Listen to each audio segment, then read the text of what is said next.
Hi, I'm Dana Schwartz, and this is Rise or Die, the official companion podcast for Peacock's original series, Those About to Die. On this podcast, I go behind the scenes with the show's cast and creators to learn how they brought their brutal vision of Rome to life. I talked to acclaimed director and executive producer Roland Emmerich. When I saw the first race, I was like giddy. Actor Ewan Ryan. For an actor, that's a dream, although you do get a lot of sand in your sandals. And so many more. You helped summon those ghosts back onto that stage. Every day when I went to set, I was giggling about what I saw. I think it's going to be a breathtaking thing. Gosh, people will freak out. Rise or Die launches on July 18th. Watch or listen wherever you get your podcasts. Hi, this is Rob Benedict. And I am Richard Spate. We were both on a little show you might know called Supernatural. It had a pretty good run, 15 seasons, 327 episodes. And though we have seen, of course, every episode many times, we figured, hey, now that we're wrapped, let's watch it all again. And we can't do that alone, so we're inviting the cast and crew that made the show along for the ride. We've got writers, producers, composers, directors, and we'll of course have some actors on as well, including some certain guys that played some certain pretty iconic brothers. It was kind of a little bit of a left field choice in the best way possible. The note from Kripke was, he's great, we love him, but we're looking for like a really intelligent Duchovny type. With 15 seasons to explore, it's going to be the road trip of several lifetimes. So please join us and subscribe to Supernatural then and now. I rebooked my flights. I came back to New York. I had to stay with a friend because my apartment was rented out. And I was well prepared. And I had the outfit and everything. I had to play a detective. I had the suit, this light blue suit. And I remember the morning of the audition, I was in a good mood. I thought, wow, you flew all the way here. Look at you, and you're prepared. And I was curling my hair after I came out of the shower. And then my towel dropped. And I knew that I'm not alone in this home. So I out of instinct, I wanted to catch it. And I dropped the curling iron. And because I dropped the iron, I thought, oh no, the iron. And I pressed the iron with my arm.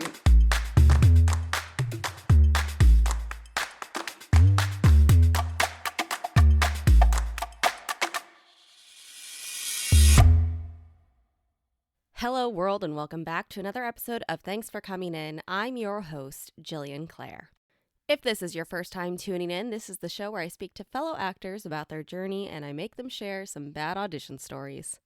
If you're not already subscribed to the show, make sure to hit that subscribe button wherever you're listening and follow us on social media. We are also going to start releasing these full episodes on YouTube, so head on over to our YouTube channel and subscribe. In other YouTube news, the fiction show, The Case Within, that I co-created and produced and directed and starred in, did all the things with Jonathan, he and I. That show is now releasing on YouTube as well with some really cool visuals, so check that out. Today is my birthday. I did it. I am the age that Lorelai Gilmore was when season 1 of Gilmore Girls started, though I still look like I'm in my mid-20s and cannot play this age. Yay! No, but for real, love birthdays. Didn't really feel like doing anything crazy this year because the past couple years I went a little wild. So pretty much just gonna go have some sushi tonight, which I'm like totally chill with. But there are 2 things that you could do for me. The first thing that I would ask on my birthday is that if you are in America, I ask you to make sure that you are registered to vote because, you never know. You never know if somehow you became inactive or if you moved or any of that. There's a lot of things. I was reading some people who didn't realize that they weren't registered the other day. And so now they have to re-register. So my birthday ask is that you check to make sure that you are registered to vote at the address you currently live at. The second thing that you could do for me for my birthday is donate to the Beagle Freedom Project if you are able to do so. I love the Beagle Freedom Project. My pup is from the Beagle Freedom Project. I'm going to headquarters on Saturday to see a bunch of pups. So I love what they do. I love what they stand for. Everyone who's there, Shannon in particular, they're incredible. And they love animals. And I love animals. And, screw animal testing. Let's end it. So please donate. Today on the show, we have Lara Wolf. She is in the brand new series, Those About to Die on Peacock with Anthony Hopkins. We had a really great time, and the show sounds fantastic. It's out now, so make sure to go watch it. And here's my conversation with Lara. And welcome to the show, Lara. Hello. I'm so excited to have you here today. And by the way, nobody can see this right now, but your wall is incredible. I love a brick background. So much. Yeah, that's because you probably don't have a brick This is wall. true. Yeah. Because the moment you have one and you realize that every time you touch it, you then have to go and clean up. Oh yeah. That's an authentic wall. That's not one of those modern Manhattan-ish walls. It's a real one. Well, I mean, it's beautiful. It sounds like the upkeep is a little tough, but it is gorgeous. Well, the first thing I always love to ask my guests is, a quintessential question for us all, which is, what made you want to be an actor? Well, it's a big question. I kind of had to find my way to wanting to become an actor. This is gonna be loud. That's the Brooklyn ambulance out there. All good. It's okay. I got construction on my side, so it's gonna be great. All right. I grew up in Switzerland, and in Switzerland there wasn't really much opportunity to become a performing artist of any sort, right? Just wasn't a thing. The idea there is more that you work hard, you become an academic. It's very rigid. Everything is structured. And through that, the society really works effortlessly. It's an incredible society and, an incredibly, well-run country with good government, blah, blah, blah. But because of that, there's also not much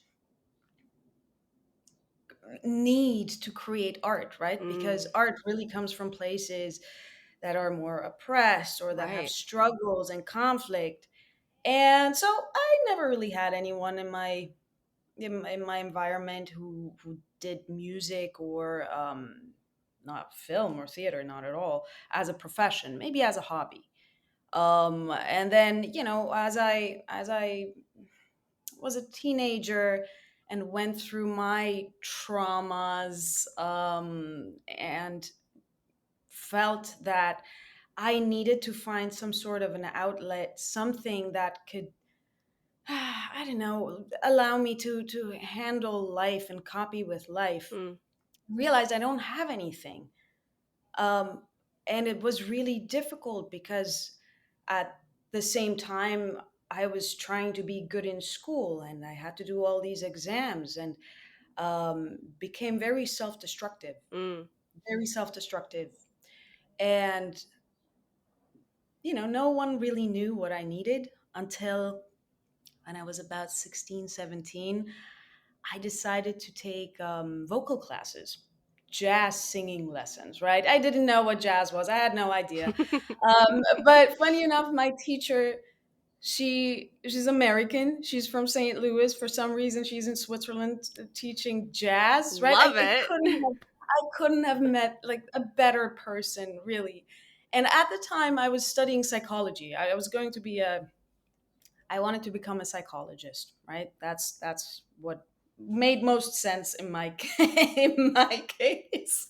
And then at some point between warm-ups, like between the Memi Mamus, right? She just looked at me and she went, by the way, get your degree, but you're gonna end up doing something else anyway.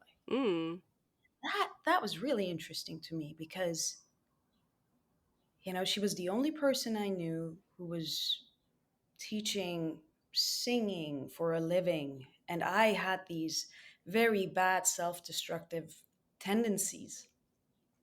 And somehow it made me rethink the things that I want to do, the things that I connect to, and the things that I'm not really into and I'm just doing because I'm supposed to be doing them, Mm-hmm. you know?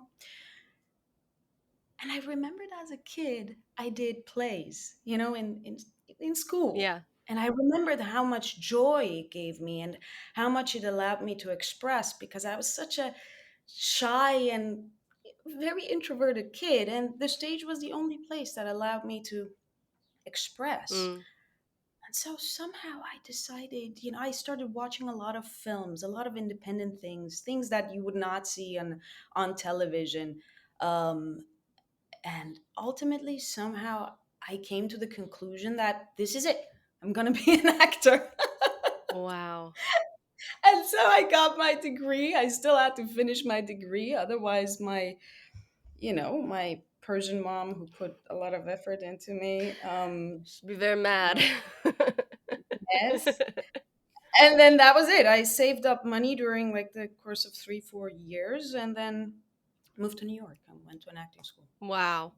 Well, I think it's interesting too that you got a degree in psychology, because it is a degree in which many artists get. There's a few degrees outside of like the realm of entertainment that artists kind of gravitate towards, and that's psychology, any sort of like sociology, social sciences, Right. political sciences, the things that make people who they are and how we figure out how things move. And I think even back then, for you to choose psychology as what you wanted to do, it was kind of a, hey, but just so you know, that's also what you do as an artist. Yeah, that's absolutely possible. I still have an uncle who is a psychologist, Mm-hmm. and he always wanted to become a filmmaker. Aha! And he probably didn't have the right circumstances to really become a filmmaker. And I think I copied a few things there and then took it a step further. I think that's what ended up happening. And, I'm very happy that I did study psychology. I find it very helpful in a lot of ways. Yeah. Um, you know, 100%. I mean, it's also limiting in other ways, meaning, psychology is very analytic. Mm-hmm. It's very much, it's science based, right? And we're in an industry that's so much based on luck, and we sometimes need to like believe in little signs that we see, Yeah. and you know what I mean? It's Or have your sometimes it little comes. vision boards and be like, hi, we want to work with these people. Oh my God, is this your? Oh, I love this. Wait, this is your vision board? It's one of them. Brilliant, brilliant. Yeah, that's exactly what I'm talking about. Yeah, you got to do it. Yeah. It is a thankless profession in many ways, because there's so much behind the scenes that people don't see. They don't see us struggling with auditions for hours on end every single week. They don't see all of that stuff. So yeah, you gotta have your vision boards and your little Yeah. beliefs and your little signs. And gosh darn it, if I see angel numbers, that means something's coming my way. That's good. 1 1 1 1 1. There we go. Wait, 5 4 4. So you get to New York, you get into acting school. What was like the first job as an actor that you got where you were like, oh gosh, this is the sign I am on the correct path?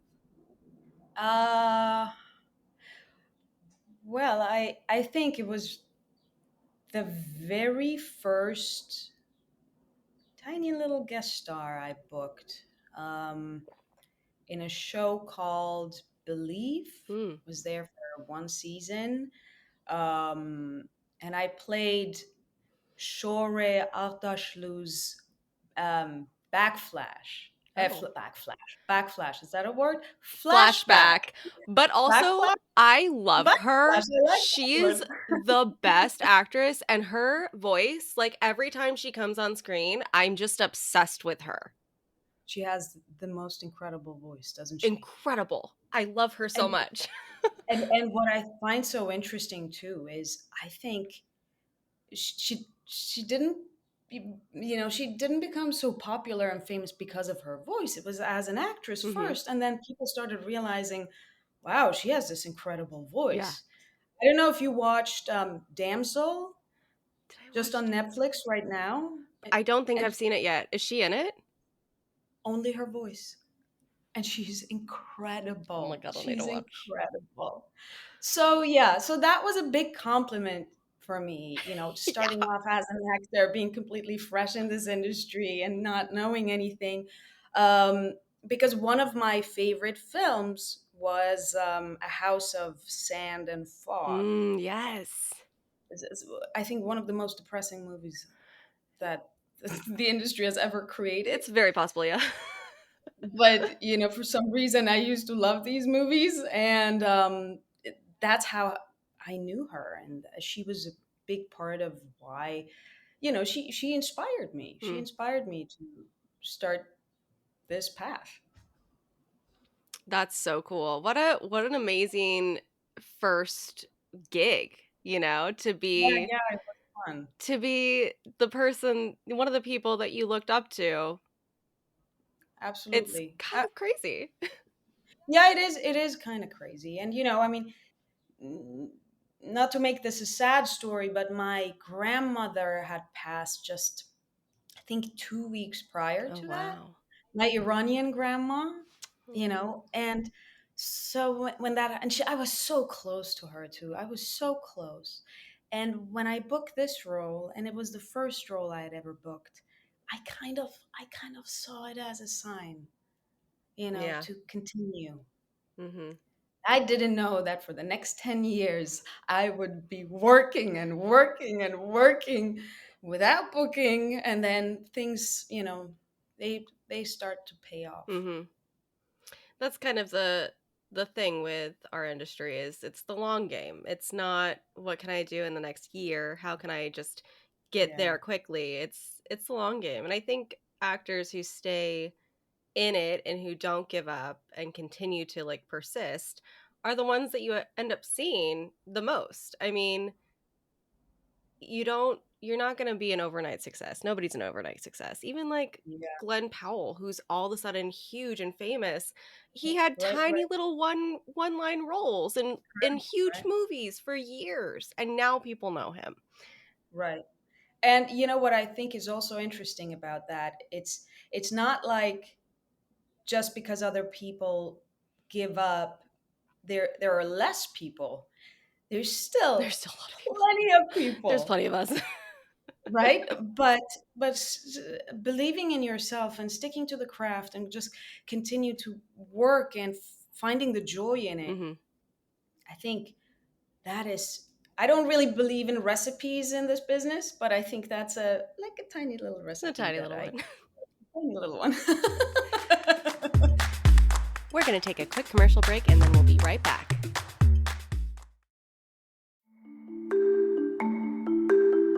As a podcast network, our focus is bringing you shows you love to listen to. But we also sell merch related to those shows. And partnering with Shopify has made that both possible and simple for us to do. Shopify is the global commerce platform that helps you sell at every stage of your business. Whether you're selling scented soap or offering outdoor adventures, Shopify helps you sell everywhere because they've got you covered from their all-in-one e-commerce platform to their in-person POS system. What's so fantastic about Shopify is how, no matter how big you want to grow, they provide everything you need to get control of your business so you can take it to the next level. Businesses that grow with Shopify. Sign up for a $1 per month trial period at shopify.com/realm. That's all lowercase. Go to shopify.com/realm now to grow your business, no matter what stage you're in. Shopify.com/realm. Do you know what lies within nothing? No. Do you know where it ends? Do you want to know? Yes. Counterbalance, a high fantasy audio drama. Season 2, coming 15th of October 2023. Learn more on trilunas.com. And back to the show.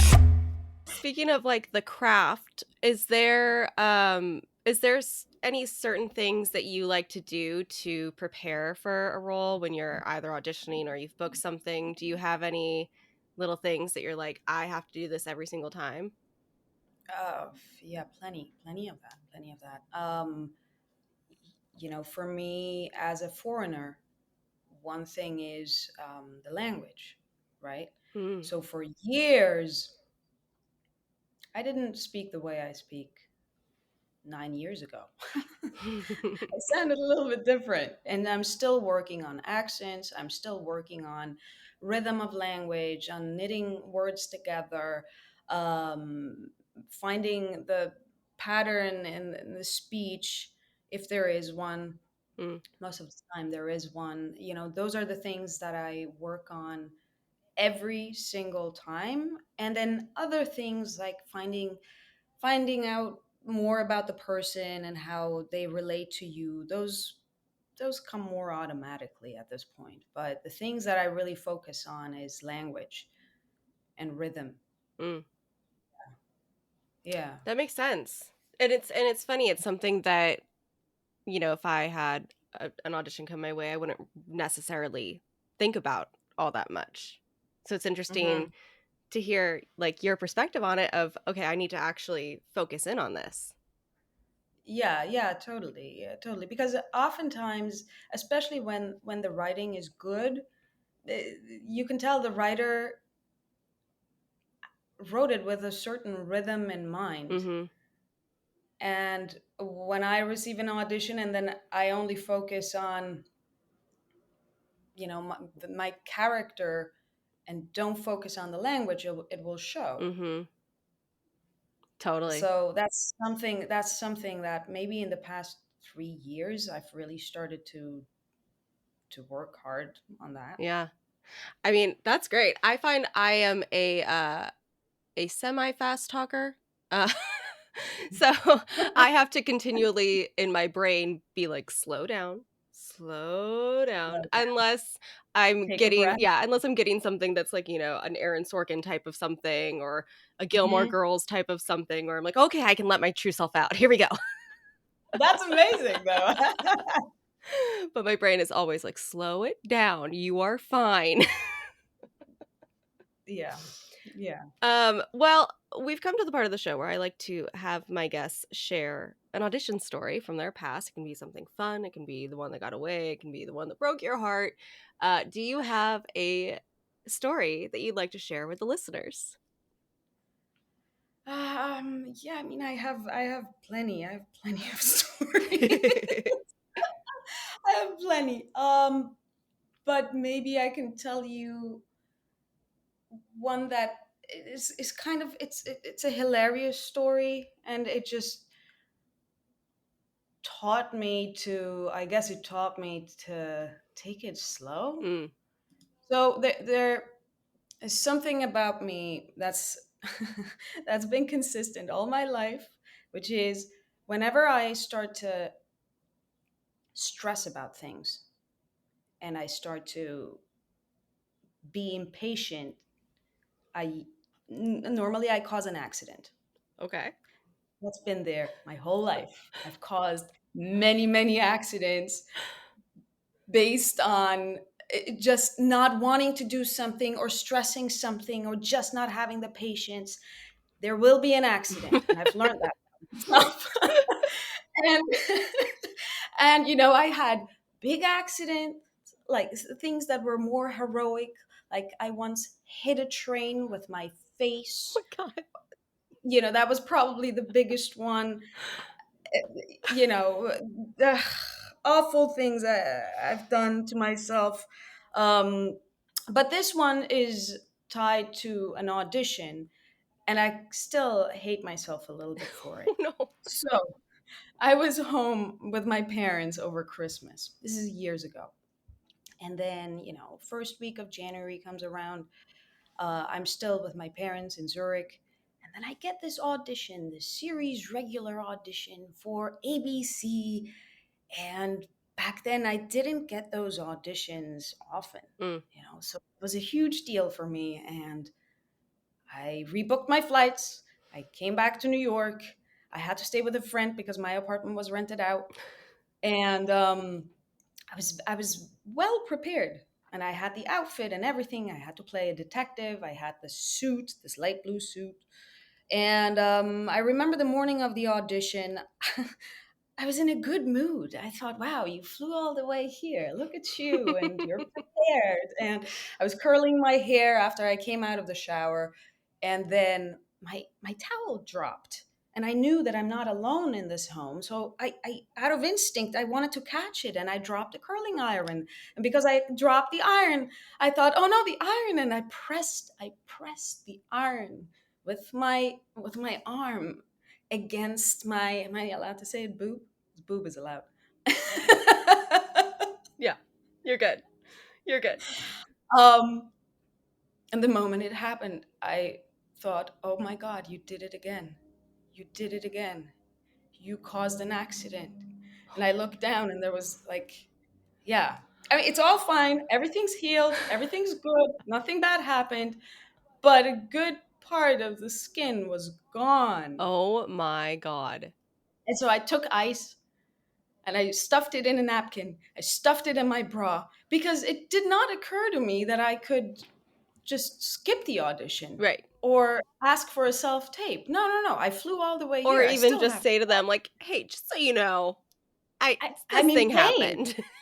It's like I'm in severe pain. So I took the train. I went all the way up to Lincoln Center, went to a Starbucks, got more ice, went to the audition room, was called. I mean, it's so ridiculous. And then, I buttoned my blazer because I was playing a detective, and I thought, okay, this is fine. This is fine. And we did it once, and I thought, yes, okay, good. Now let me leave. And then the casting director came over and she's like, but Lara, why don't we make this a little bit more casual? Let's open the blazer. Let's put your hair down. Oh my God. And I just couldn't say no. I couldn't say no. And I was just praying that nothing would show. But of course, I could feel the ice melting and it melting down my belly. And I had this light blue tank top on. And of course, it looked like I was lactating. I was lactating. It was just ridiculous. It was ridiculous. And no one said anything. So yeah, that's my little embarrassing, painful and embarrassing story I have. Listen, it could have been worse. I love worse it. things. I love it. It is like the perfect embodiment of all of the greatness that can happen in audition rooms. And like, even though it's just so silly, right? Yeah, even though it's like embarrassing at the time and you're like mortified at the time, oh my gosh, you have this amazing story that you can share with people. I guess so. I guess that's what the beautiful little scar I have is good for at this point. I mean, if it makes you feel better, I did at one time have like a commercial audition on the other side of the hill I had to get to. It was in Santa Monica, and I'm on the freeway and I get like sideswiped by this truck, and I pull over and we exchange information and blah, blah, blah. I can't even open my door. So I'm getting in on the passenger side and I still go to the audition. And I'm like, hi, I just got in a car accident, but hi. And they're like, what do you mean? What are you doing here? And over there, they're probably like, oh yeah, she must be an actress. She must be an actor. actress. Yeah. So I understand the will of not wanting to not go to the audition. Like, it is just, I have to be there. It's silly, right? In a way, I think my much older self would look back and would say, that's kind of endearing, right? Yeah. The commitment that's behind it. But at the same time, we're humans, and I think we can advocate a little bit more for ourselves and be like, listen, this is painful. I have ice in my bra. Maybe I should come another day, right? But back then I didn't have the courage. I didn't know how to advocate for myself. And so these ridiculous stories would happen. Yeah. Right. Yeah, I mean, I think too it's something it was one of your first times being able to audition for such a large role on a network show, and so your brain gets overwhelmed by that, and you don't think they're probably doing 5 days of auditions. You could probably just call and say, "Could I go in Oh, tomorrow?" You know? oh. Because you don't want to disappoint. You don't want to disappoint your like manager, your Exactly. agents, the casting. You don't want to piss anybody off. You're just like, "Okay, I'll just do it." Right, right. I think generally we actors need to stop wanting to please so much, Preach.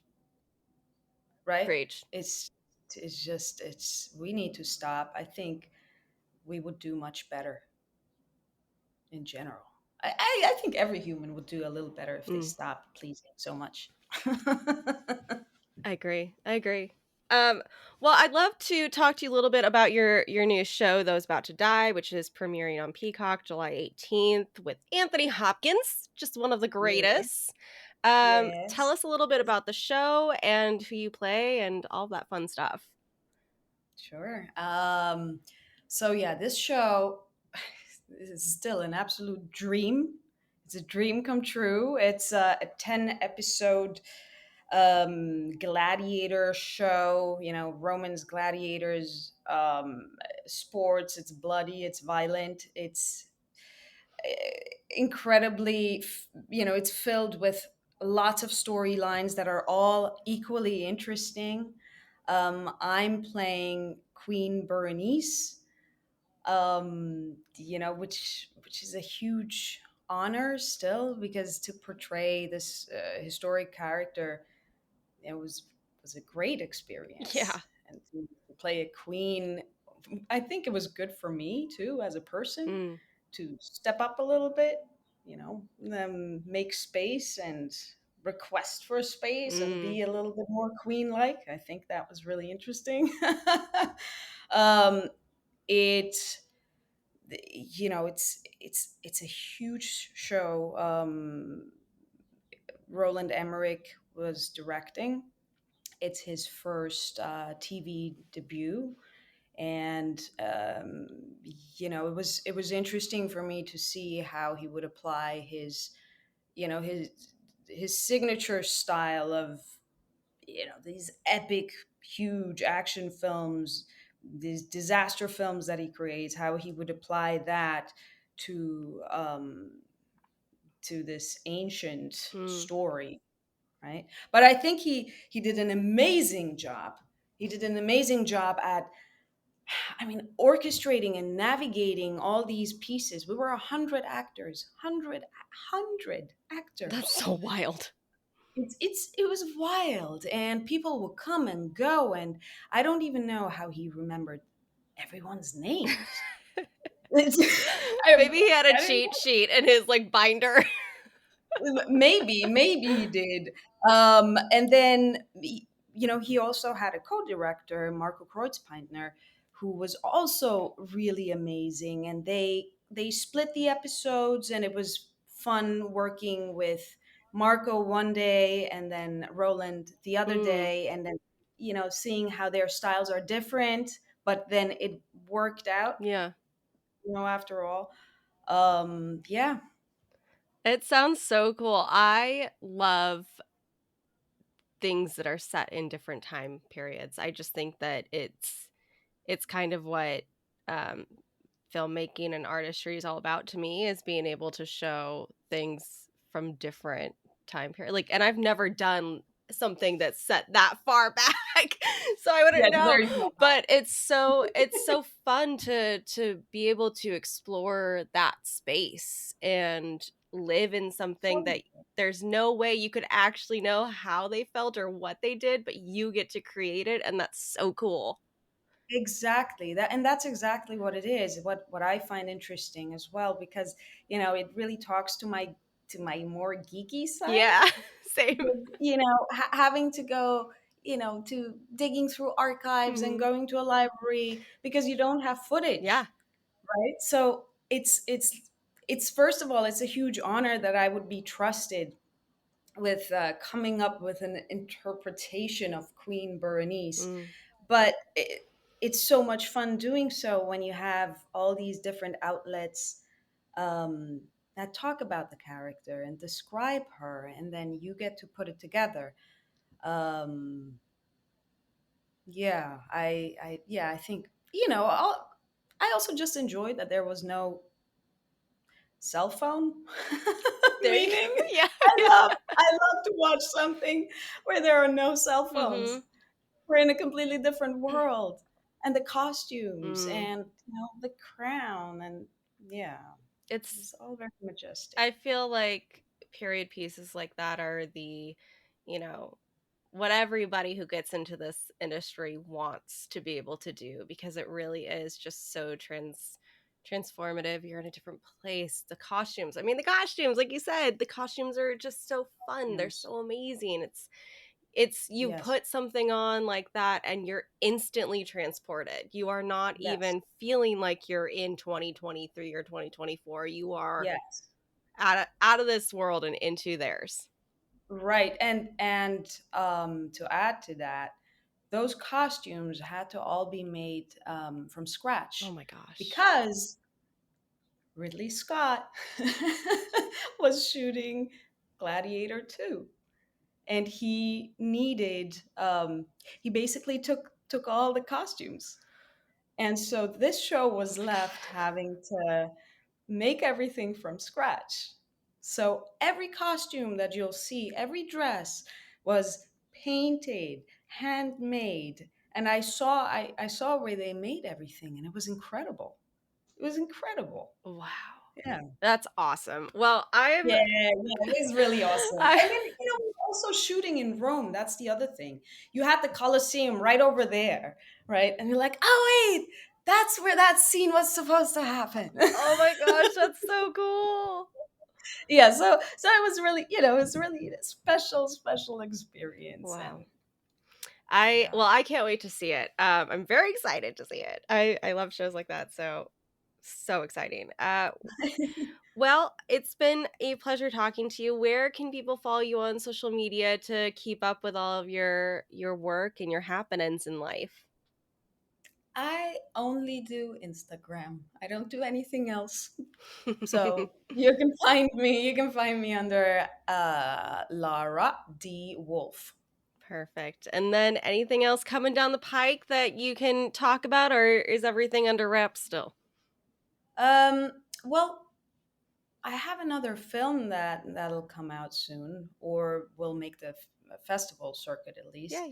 And that was actually a project that I really, really loved. It's an art house film directed by Eran Riklis. The film is called Reading Lolita in Tehran. It's based on a novel by Azar Nafisi. She was a professor, a Western literature professor in Tehran. Oh, wow. In the 70s. And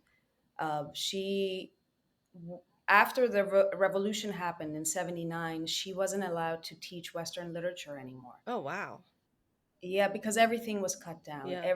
The whole country went down the drain, honestly. And what she did was she picked out her 6 favorite female students, and she contacted them, and they formed this underground book club. Oh my God, I love that. In her house every Thursday afternoon.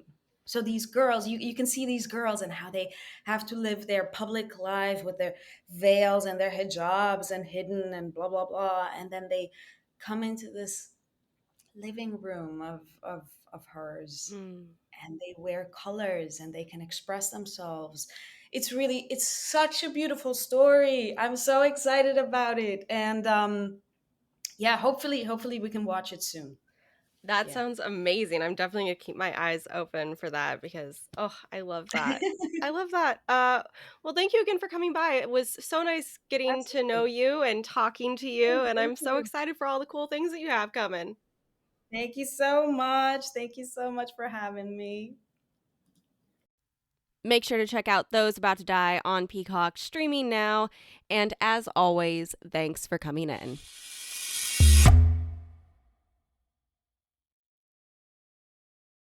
Dana Schwartz, and this is Rise or Die, the official companion podcast for Peacock's original series, Those About to Die. On this podcast, I go behind the scenes with the show's cast and creators to learn how they brought their brutal vision of Rome to life. Gosh, people will freak out.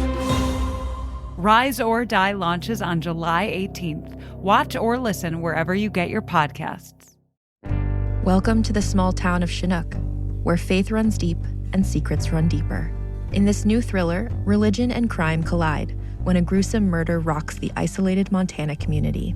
Everyone is quick to point their fingers at a drug-addicted teenager, but local deputy Ruth Vogel isn't convinced.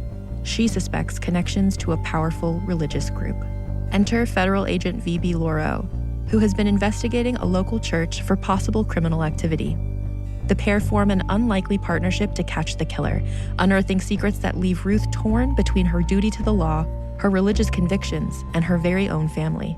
But something more sinister than murder is afoot, and someone is watching Ruth. Chinook, starring Kelly Marie Tran and Sanaa Lathan. Listen to Chinook wherever you get your podcasts.